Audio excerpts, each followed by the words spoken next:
पारिबे।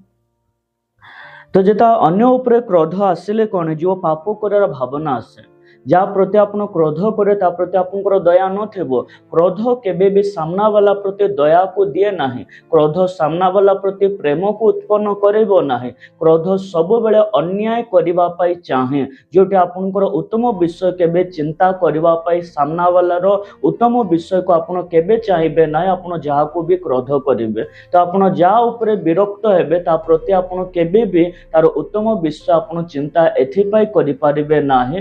कारण क्रोध सब बेले अन्य सामना वालार समस्त प्रकार अन्याय करिबा पाई आपनकर मन मध्यरे विभिन्न जिंस डेविल उत्पन्न करिबा पाई आरंभ करिबो। किंतु जेबे आपण एई क्रोधर समय देई करे जाउछन्ते ताको छाडी दियंतु। क्रोध को छाड़ेवार जागा होची प्रार्थना। जेबे आपनकर मन क्रोध फील होचे जाय के प्रेयर रे बसी पड़ंतु देखिबे अन्य प्रति आपनकर प्रेम पुनर्बार उत्पन्न हबो। जा प्रति आपण क्रोध फील करूथेबे ता प्रति आपनकर प्रेम उत्पन्न हबो। जा प्रति आपण चिड़ी उठुथेबे ता प्रति आपनकर दया उत्पन्न एथिपाय हबो।